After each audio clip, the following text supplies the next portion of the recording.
All right, everyone, hello, welcome or welcome back to my channel. Thank you so much if you are new for stopping by. And for those of you who have been here before, I greatly appreciate you returning. I am Paula with Paula's Imperfect Plans, and on my channel, I share my personal planning and budgeting journeys. Today is a budgeting video. I am setting up the paycheck budget for August 11th, which is coming up a little bit later this week. And yeah, so let's get into it. So if you're newer to my channel, my husband and I are both hourly wage earners, but we have we have very steady hours. My husband works 40 hours a week every week, and I currently work 34 hours a week every week, and it's based off of that. We now know our wages. We both got raises effective around July 1st, and so it took some time to see for sure what those paychecks in the new net would be, looking at that. So I'm pretty darn confident that these are my paycheck incomes for the last 2 weeks, because we've both had enough paychecks, or this is our second paycheck at this wage to know that. I don't plan on any plasma. We both ended up kind of skipping last week, so because we were actually working on the project and he needed to be trenching and concreting and things like that, so we actually did not do any plasma donation last week. So there's not the payout like expected. So my mileage amount, for anyone new, I drive for work and I submit mileage at the end of every calendar month, and then I am reimbursed a certain amount of cents per mile. So my mileage for the month of July, which I received in the mail over the weekend, is $337.08 from sinking funds. So I plan to pull in from 2 different sinking funds this paycheck. $209 from the daycare sinking fund. For anyone who's new, I'm used to paying for a kid full-time in daycare, but through the summer I've had 3 kids full-time. So I saved a bunch of money in a sinking fund. I have a specific amount I budget per paycheck that comes out of the budget. The rest I pull out of the summer daycare sinking fund to help cover the difference. So I plan on pulling $209 in. Whoops, I'm not going to write that there. $209 in from the daycare sinking fund. And then $1,811 in from the project sinking fund, to cover some of the costs that we had over the weekend. He rented a trencher. We paid the concrete person to deliver the concrete, which he then did himself. What else? Oh, he had to get some wood, some forms, some rebar, and one of the plumbing fittings or something. Anyway, so I'm planning on pulling in $2,020 from sinking funds, $1,811 from the project sinking fund, and $209 from the daycare sinking fund. Out of area, my out of area reimbursement was $568.18. I had to travel for a training in the month of July for work. When you travel out of area, it's separate than the mileage. I got a per diem rate for food. I got my hotel costs reimbursed, and then the mileage for the miles that I drove. So that leaves total inflow. I'm just kind of $1040.27 plus $1463.98 plus $337.08 plus $2020 plus $568.18, which leaves my total at $5,429.51 as total projected income. So I do $200 every time we get paid to the church. $83 is Gendro. That is a company that comes and dumps our dumpster once a week. I take $320 out of my budget for daycare, out of each paycheck. Life insurance is $131 per paycheck. My REC bill, REC is our, like a rural electric cooperative. That's our electric bill. So it's high. I mean, I feel like it's high all the time, but it's high during the summer. I have the bill already. I get my bill on the 1st of the month for the previous calendar month. So my bill for July, it's been very hot and was very hot here in the month of July. My bill is $317.98. And we pay for Sirius XM radio in one vehicle. That's $648. Put $15 away for Beachbody. That's how I work out at home. I put $270 a month away into a sinking fund. It's labeled car insurance, but really it's car insurance and homeowner's insurance. We pay both every 6 months. They just come due at the same time. So, and then the daycare extra, the $209 that I pulled in from the daycare sinking fund, that all will go to daycare extra. So I will write one check for whatever $320 plus $209 is, $529. And this is so exciting. This is my last daycare bill. I pay for the upcoming 2 weeks when I pay.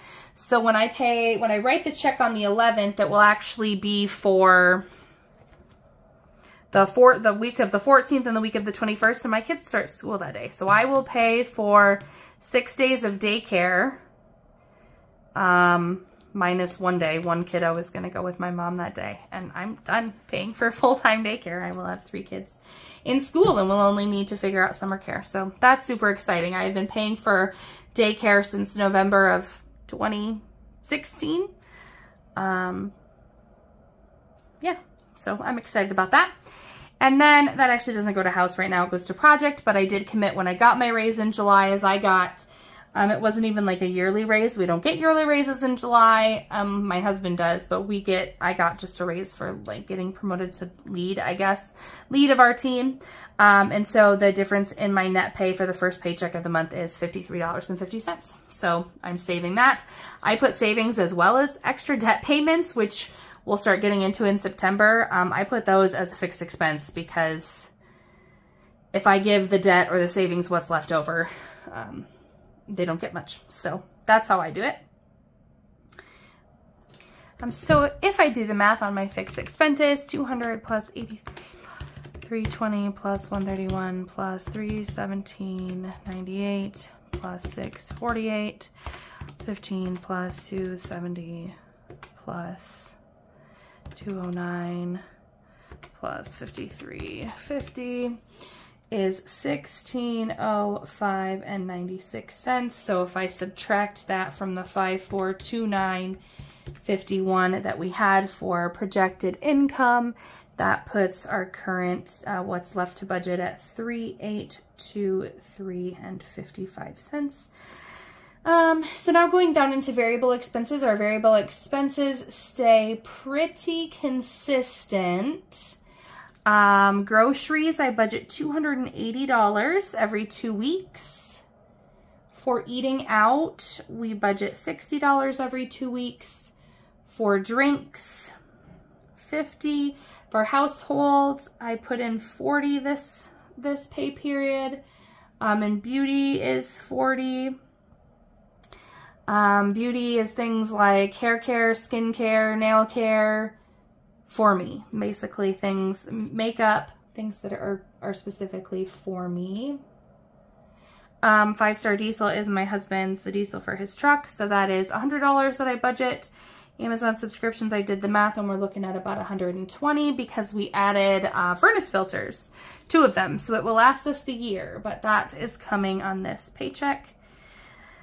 I used to budget $100, but we keep adding more things that it's like, I categorize it as household. I mean, it's toothpaste, toilet paper, paper towels, Kleenex, thingy, you know, Swiffer dusters. It's Swiffer things to clean the floor. It is my collagen that I put in my coffee. It is vitamins for my kids. It is deodorant, toothpaste, all things that I qualify as household.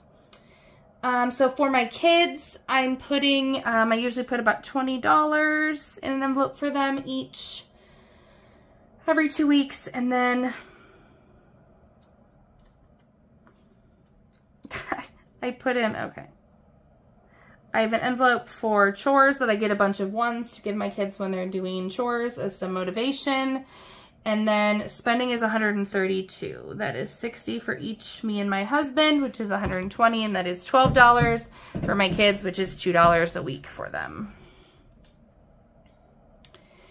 I believe that is $871, but let's do the math. $280 plus 60 plus 50 plus 40 plus 40 plus 100 plus 120 plus 20 plus 20 plus 132 plus 9 is $871. And then if I subtract that from the $3,823.55 that we had left to budget, that leaves us with $2,952.55.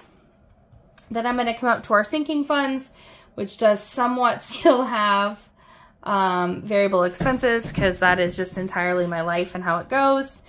I budgeted $5 for a haircut for my husband. I just kind of saved that up in an envelope. So for car gas, we do that in bulk. So my entire mileage check goes to that, which is $337.08. Plus, okay, so for my out of area, this is where I got to do the math. So $568.18 was my whole out of area.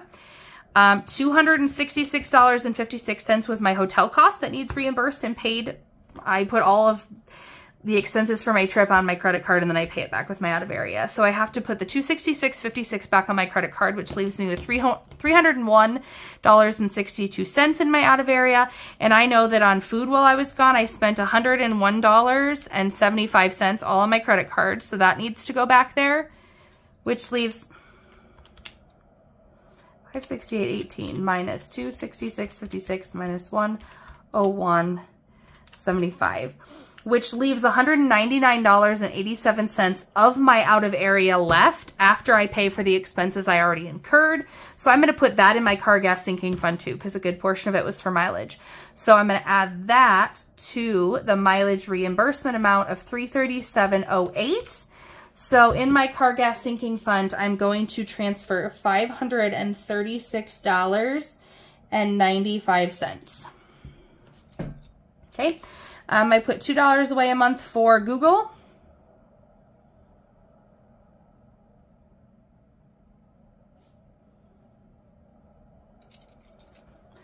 Not for this paycheck, I don't. Nothing for Google. For boots, I save up for cowboy boots for my husband. He wears them exclusively, and they're expensive. So I'm putting $20 into that envelope. I'm not saving anything for birthdays. I bought most of what I need for my son's birthday, and I still have money in the birthday envelope, and yeah, so I'm not putting anything in there this time. Putting $5 away from my passport, still debating if I'm even doing that, but I'm saving it anyway. For family fun, this is more of a, anyway, that's $20 for family fun.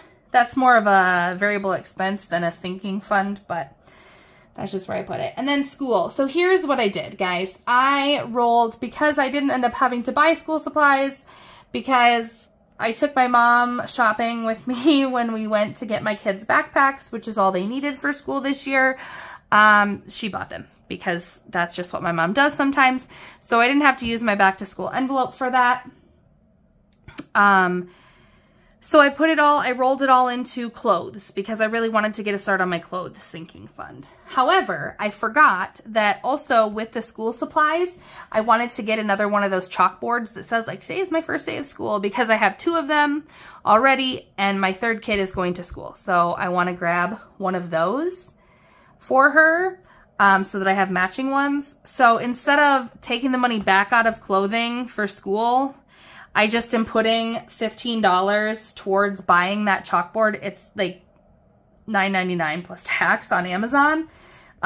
Instead of funding the clothes sinking fund this paycheck like I was going to, because I wanted to get all my school supplies out of what I had in that envelope, and this feels like I'm not because I'm adding something else, but I'm really just taking money that I was going to put away for clothes this paycheck and put it towards buying that last school supply thing that I forgot about when I rolled that cash from the school supply envelope into the clothes envelope. So I hope that isn't too entirely confusing, which it probably is, but I'm not doing anything for LP. That is our winter heating cost. I did put a big chunk of what I had in my LP sinking fund. I prepaid for as many gallons of LP as I could at the summer fill price. So I have a good chunk of money on my account with the company right now. So I'm going to wait until at least until we get kids in school and get rid of this daycare bill, and then I can maybe start putting a little more in that.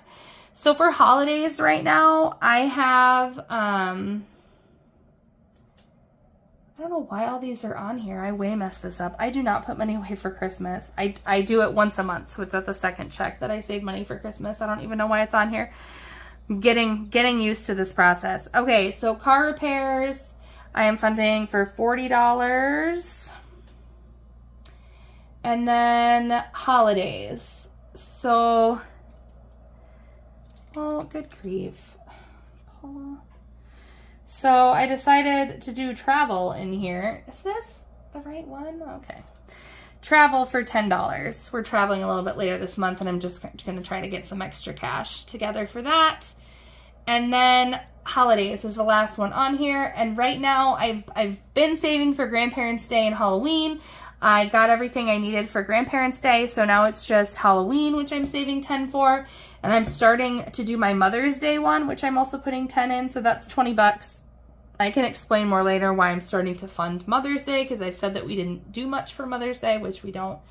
But I have something that I'm saving up for myself to get as a birthday, Mother's Day, probably Christmas as well, gift next year. So I'm going to start funding that envelope. 5 plus 536.95 plus 20 plus 5 plus 20 plus 15 plus 20 plus 10 plus 40 plus, so that is $671. Oh, actually,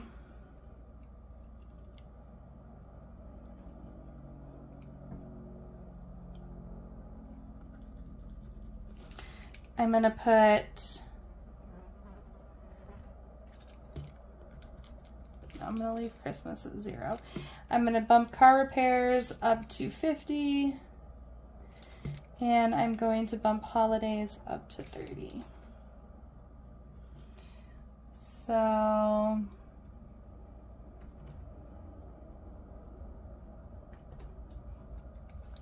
which then leaves this total at $691.95 for sinking funds, which if I subtract that from what I have, so $295,255 minus $691.95, that leaves me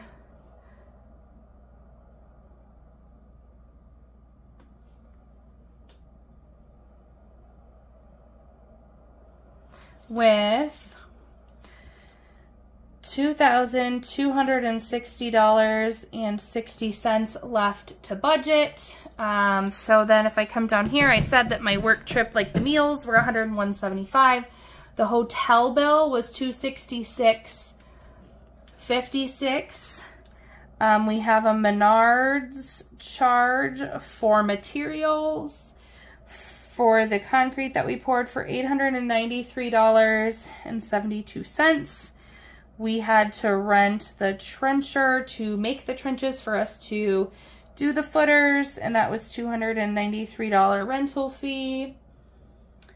And then we paid $624 for the physical concrete, which is where that 1811 came in. So $893.72 plus $293 plus $624, so $1810.72. So that does bring up the 1811. Okay, so plus $266.56 plus $101.75. So that leaves me with $2179.03. If I subtract that, $2260.60, that leaves me with $85 left in this other category that I can. So I might have a work meal.